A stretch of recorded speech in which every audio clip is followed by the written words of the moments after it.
Eu nunca pensei que algo tão inocente como uma boneca pudesse mudar minha vida para sempre. Era 1970 e eu, uma estudante de enfermagem, ganhei uma boneca de pano de presente da minha mãe. Ela era uma Raggedy Ann simples, de rosto amigável e sorriso costurado. A princípio, era apenas uma decoração no meu quarto, mas as coisas começaram a mudar de uma maneira que me fez questionar tudo o que eu acreditava. Logo percebi que a boneca parecia se mover. No início, pensei que estava imaginando coisas.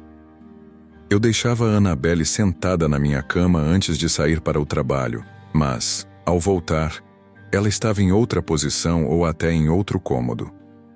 Comecei a achar que talvez minha colega de quarto estivesse brincando comigo, mas ela negava. As coisas começaram a ficar mais perturbadoras quando encontrei pequenos bilhetes espalhados pela casa. Eram pedaços de papel de pergaminho, o tipo de papel que nem sequer tínhamos em casa. As mensagens diziam coisas como: "Ajude-nos" e "Ajude Lu", que era o nome de um amigo próximo que estava sempre por perto. Uma noite senti uma presença estranha no apartamento. Quando fui verificar Annabelle, havia sangue em suas mãos. Sangue.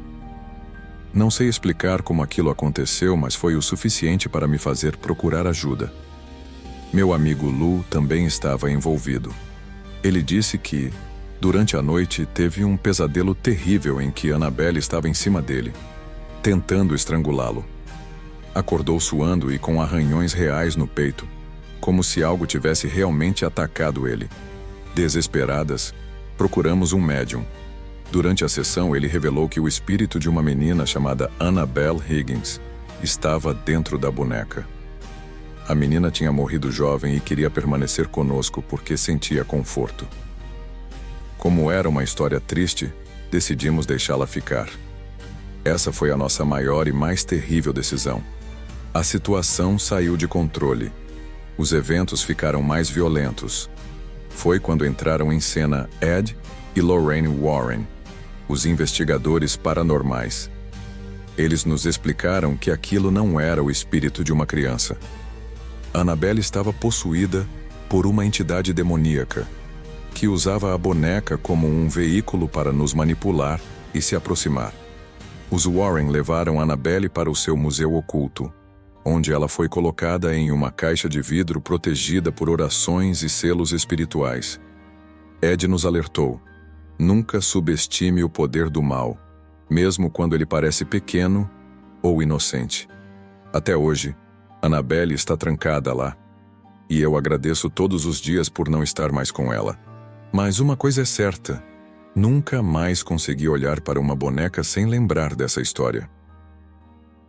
Eu sou Sarah Winchester, viúva do famoso fabricante de armas William Wirt Winchester, e carrego um fardo que poucos entenderiam.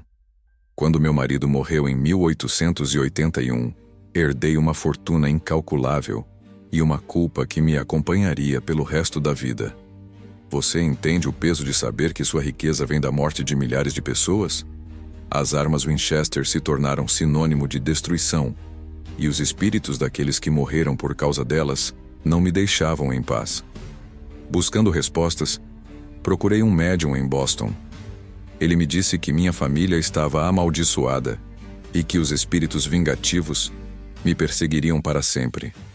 A única maneira de apaziguá-los seria construir uma casa para eles, um lugar onde eles pudessem vagar e se perder, e que eu nunca parasse de construir, porque se eu o fizesse, eu também morreria.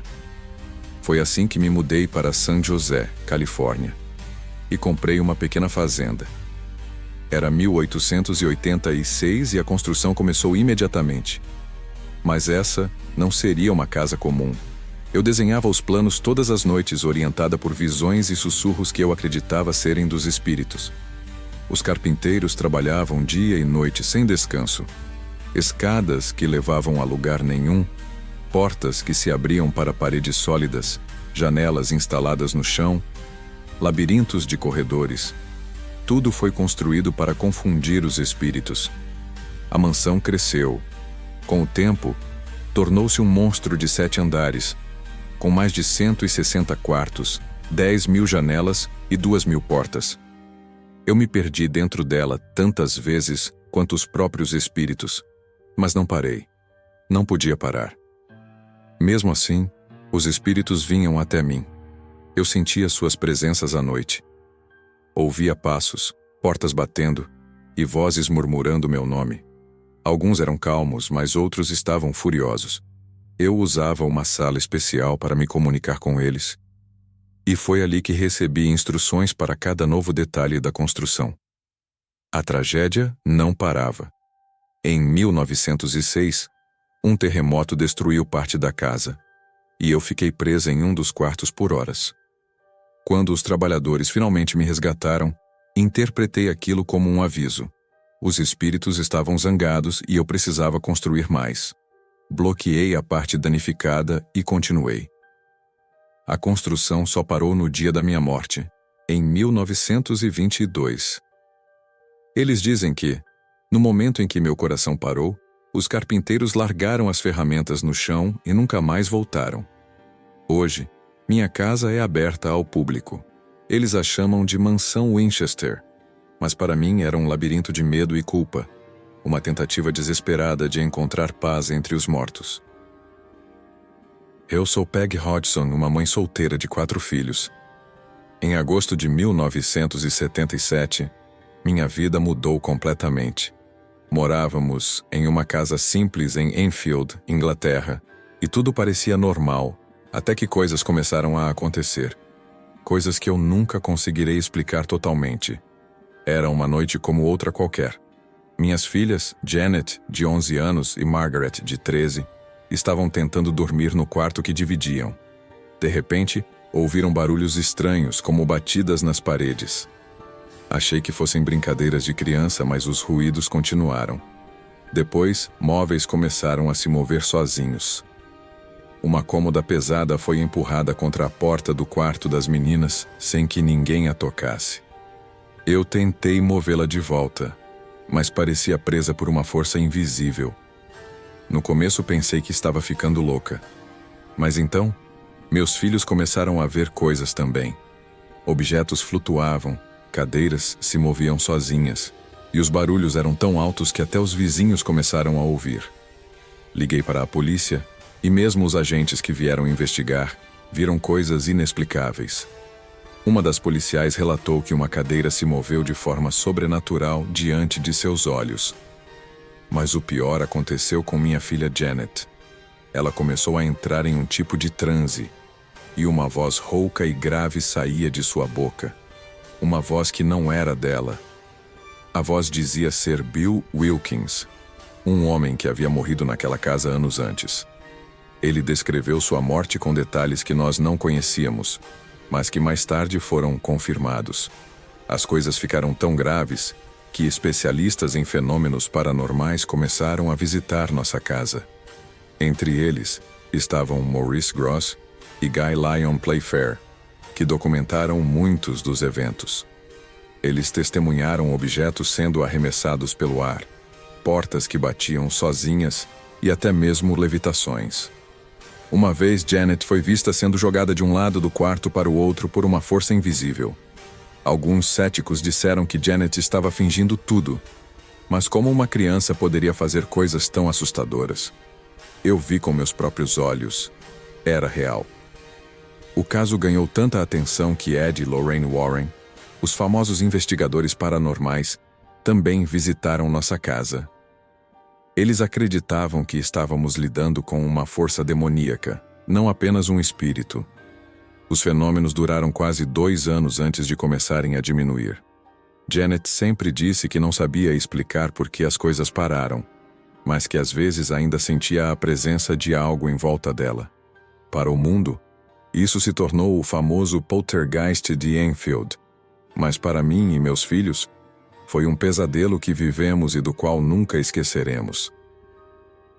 Eu sou um motorista local, e Union Cemetery, em Easton, Connecticut, sempre teve uma reputação sombria.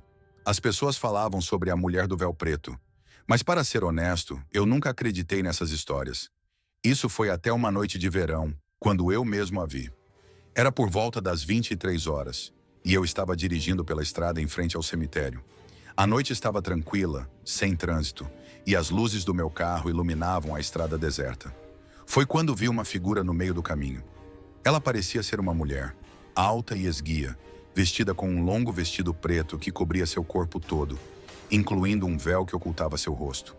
Achei estranho alguém estar ali àquela hora, então diminui a velocidade. Parei o carro a poucos metros dela e fiquei observando, tentando entender o que estava acontecendo. Ela estava imóvel, com uma postura rígida, quase como se não fosse real. Decidi abrir a janela e perguntar se ela precisava de ajuda, mas antes que pudesse falar, ela se moveu. Não foi um movimento normal. Era como se ela deslizasse pela estrada, sem dar um único passo. Meu coração disparou. Fechei a janela e coloquei o carro em marcha lenta. Mas quando olhei novamente, ela estava bem ao lado do veículo, quase como se tivesse se materializado ali. Pânico tomou conta de mim. Acelerei o carro, mas o que aconteceu em seguida foi o mais assustador. Ao olhar pelo retrovisor, vi que ela estava parada no meio da estrada novamente, exatamente onde eu a tinha visto pela primeira vez. Não fui o único a vivenciar algo assim. Muitos motoristas relataram quase atropelar a mulher, apenas para vê-la desaparecer na última hora. Outros disseram que ouviram batidas em seus carros, ouviram seu reflexo nos espelhos. Mais tarde procurei informações sobre ela. Dizem que a mulher do véu preto é o espírito de alguém que foi enterrado no cemitério, mas ninguém sabe ao certo quem. Algumas teorias sugerem que ela foi uma mulher traída que morreu de tristeza, enquanto outras falam de um acidente trágico que aconteceu ali décadas atrás. Desde aquela noite, evito passar por Union Cemetery, especialmente à noite. Não sei se ela era um espírito preso entre os mundos ou algo ainda mais sinistro, mas sei que o que vi foi real. Eu sou Stephen King, e tudo começou com uma simples ideia de fugir para um lugar tranquilo onde eu pudesse me concentrar na escrita. Era o final da temporada de verão de 1974, e minha esposa, Tabitha, e eu decidimos passar uma noite no Hotel Stanley, no Colorado. Mal sabia eu que essa estadia se tornaria a semente para um dos meus livros mais famosos, O Iluminado. Quando chegamos ao hotel, ele estava praticamente vazio. A alta temporada tinha acabado e éramos os únicos hóspedes.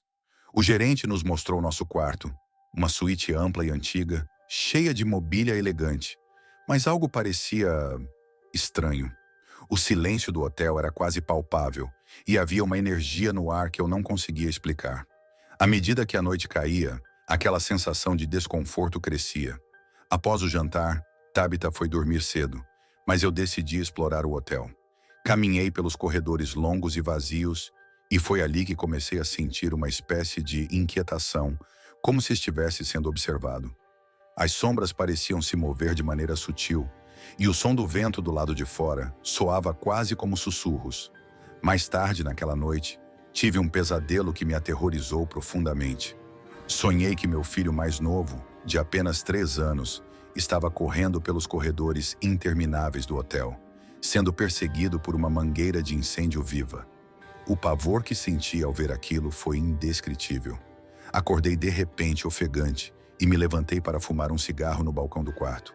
Enquanto observava a escuridão do lado de fora, a ideia começou a surgir. E se um homem frágil e perturbado fosse o zelador de um hotel isolado durante o inverno? E se o hotel começasse a influenciá-lo, a envenenar sua mente? Com aquele pensamento, sentei-me à mesa e comecei a fazer anotações. Depois daquela noite, descobri que o Hotel Stanley tinha sua própria história de acontecimentos sobrenaturais. Hóspedes relataram ouvir sons de festas no salão principal, mesmo quando ele estava vazio. Outros ouviram risos de crianças nos corredores, ou sentiram toques leves em seus ombros, sem ninguém por perto. Um dos quartos mais famosos, o 217, onde ficamos, era conhecido por sua atividade paranormal. Dizem que uma antiga governanta chamada Elizabeth Wilson ainda assombra o local, cuidando dos hóspedes como fazia em vida.